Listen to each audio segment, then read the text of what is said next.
Alright, Path of Exile 2 has got that new. I was originally planning on doing a Deadeye, doing a bunch of projectile spells, primarily arc, throwing in some fireball.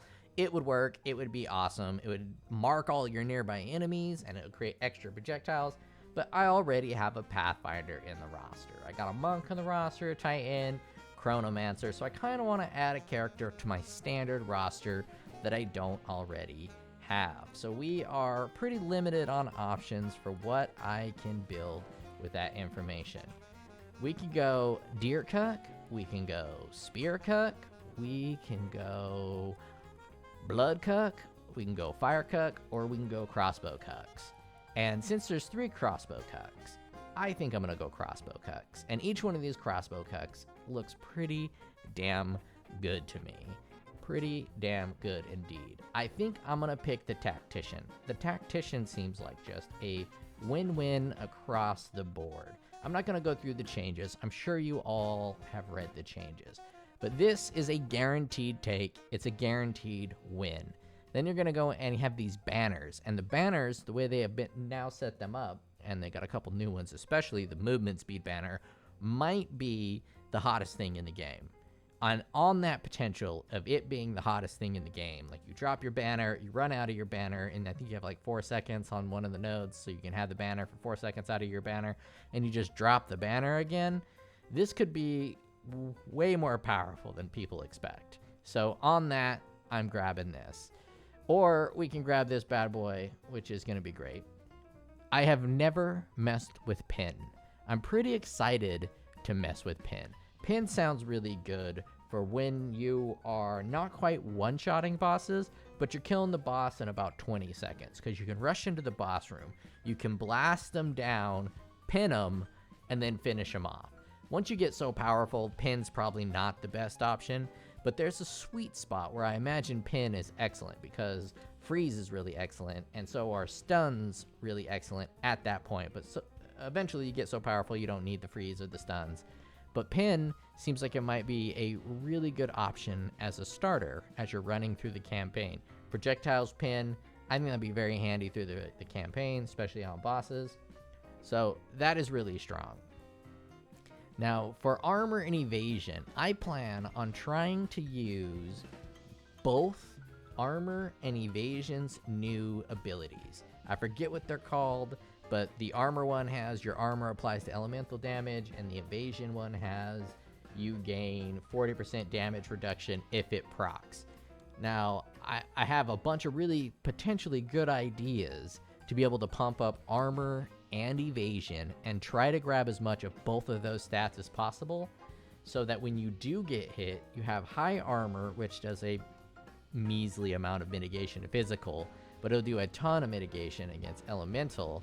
And if you also proc that 40% reduced damage, that's going to create a tank spiral. I'm not sure it's going to be able to be possible. We'll probably only get like 60% chance of each, maybe. I won't know until the path comes out, until the updated skill tree comes out, and or some unique items are identified, and the rolls on how high those can go on items. It's a bunch of information I don't know.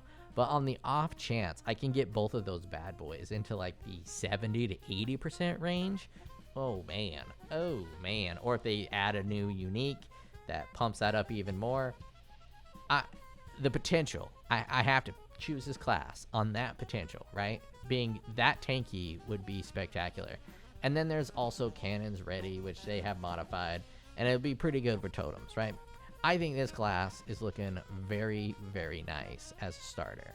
It has a ton of potential for some really interesting and new interactions with the banners and with the armor and evasion setup that you can get, and with Pen. It just seems super nice, and obviously Cannon's Ready.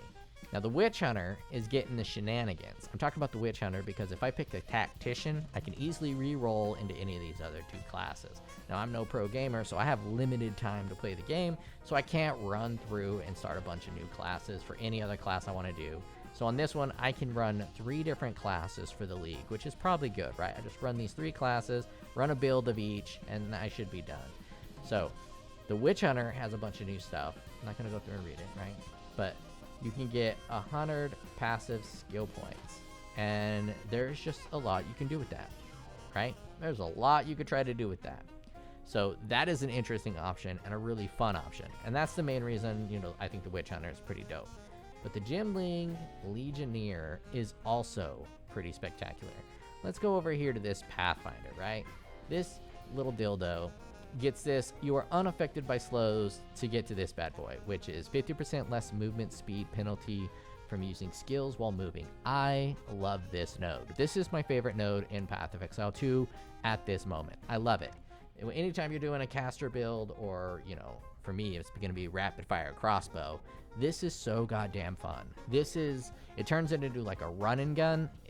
You can't really describe just how badass it is to run and shoot like that. But on top of that, movement speed is such a strong defensive layer. To be able to move that quickly while casting spells actually increases your defense a ton, as long as you're playing the game with your eyes open. So, with the new Gimling Legionnaire, we get 10% less of that, but we don't have to path to another node. It is right here. Studded gems, right? Yeah. Gem studded notable, no longer grants, whatever. And instead, you get these bad boys. Now, it also says it now provides for each color that is the most numerous. So does that mean if you can get 5 reds, 5 blues, 5 greens, you'll get all 3 of these? I doubt that's the way it works based on the way it says most numerous. And if you're tied, you're not the most, right? It's a tie. But if it does work that way, that is a lot of potential. You have 30% less cost of skills. Hits against you have no critical damage bonus, which is really nice when I was talking about going tanky. You can go a little bit tanky, no crit bonus, try to flatten out the damage that comes at you, maybe get lucky against you or somehow. But that green node, 40% less movement penalty from using skills while moving, is only 10% less than the Pathfinder, and you don't have to take one before it. So that alone has me very excited about Gimling Legionnaire potential. That alone has me quite excited. But on top of that, if charges are really nice, this is being changed to something that generates charges. I still don't really know how charges work in Path of Exile 2. I haven't used them yet. I know how they work in Path of Exile 1, and I love charges in Path of Exile 1, but they seem quite different in Path of Exile 2. So I don't know. I think they're used to empower spells. But I might try to play with some charges, because I haven't played with charges before. So Gimling Legionnaire is going to be a really solid pick there. And, maximum elemental resistances going with armor. So your armor applies to elemental resistances, and then you also get maximum resistances. That could make you super tanky as well. So this guy is going to be the tanky option. And there's also a bunch of new skill gems coming in. So these extra qualities have a level of unknownness, right? We don't know exactly how good this could potentially be. Either way, these 3 classes, to me, seem like the 3 most interesting classes this league. And they all just happen to be a part of this little fucking crew here. I forget what they're called. Rangers? Is that what these guys are called? Mercenaries. They all happen to be mercenaries. So that is my plan now. Now, obviously, I don't have an updated skill tree. If I'm being honest, it's been driving me crazy. I've been at work with no updated skill tree, just thinking about Path of Exile 2, and it's been fucking up my job, right? I need to write some code, and I'm just sitting there thinking about Path of Exile 2. I think I'm going to start taking the day before off, because I can't really get any work done anyways. But yeah, Tactician seems absolutely spectacular. And I'm probably going to be doing crossbows with rapid fire. I really like rapid fire. It'll be pretty damn good. And ideally, I'll be able to be a tacticianer, get rapid fire, and then the odds of people using this one, studded gem, when they change it, are probably pretty low. I imagine they'll be pretty low. So I can buy the Flesh and Flame Jewel and get that 40% less movement speed penalty while being a tacticianer. Because the only reason you ever play a Pathfinder is this node. I don't even know what the other ones do. I don't even care about the other ones. It's all about this node. So I can get most of the power of that node while having all the benefit of this glorious beard. I mean, why would you not want to be that glorious beard? So that's going to be the plan. Everyone at work is off tomorrow because it's a holiday going into Monday. So I am stuck working. So I might get a late start. I might not stream. Who knows? Who knows? But I think I might just dick around and have my work computer on the other side and then play the game. And if anyone pings me about some shit, then I'll address it. So that might make for an awkward stream. I don't know. I don't know the plans. I am very excited. I've been in a bit of a rut playing video games. I have been playing some real, just desperate times games. I'm playing this Ember Ward, which is pretty spectacular. It's a tower defense game. I like it a lot. Tower defense games are kind of my jam, but it's more so old school tower defense, like the Warcraft 3 malls, where a big part of the tower defensing is actually building a maze that your enemies have to run through. Games like the Tower Rush or Tower Run games where you put the towers in fixed locations, I kind of fucking hate those because you're not able to build a maze, and half of the fun is building a really big maze that your I forget what they call them, your creeps run through, and then the more they go through the maze, the more they get hit by the towers, the better your maze, the better you play. So it's much better with that. So Ember Ward, pretty tight. Against the Storm is like Slay the Spire meets Civilization, but it's only addicting and it's not fun. Like, you play it and you're not really having fun. You just want to get the upgrades, and it's kind of fun to play it and get the upgrades, but I don't know, when I play it, it's just not fun. But I keep playing it, but it's not fun. I don't know, I got issues. I can't say I like the game, right? And then obviously I got some Tetris, right? I've been fucking with some Tetris. Everybody fucks with Tetris. So yeah, I've been in a bit of a rut for games to play because I've been playing these games that are just masturbatory. There's no end to them. You just kind of play them and, you know, they go forever. But with Path of Exile 2, I'm going to get just a much better feeling. A much better feeling. I am very excited. I am 10 out of 10 excited for this league. Even though I'm pretty sure it's going to be programmatically janky. They're still in early access, and they made some core changes to the core code, and I'm predicting a good time. But for me,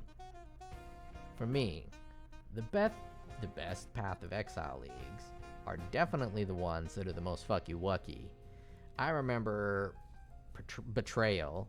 I'm pretty sure that's the one where you have to build the little map of all the enemies in Path of Exile 1. Those guys were so damn hard, and they were hitting with chaos. And before Betrayal, people kind of ignored chaos. You didn't really have to get chaos resistance as much. Then you go into Betrayal, and every one of those sons of bitches is hitting with big old chaos attacks. And I am dying, my bro's dying, everybody dying, and it was fucking hilarious and fun as shit. The same was true with Metamorph. Those guys would come out and they'd be going fucking ape shit, wrecking your dick off. Oh man, I kind of love that shit. I kind of love that jank. And I think there's going to be a lot of that jank in this league, and I think it's going to make it a very fun league.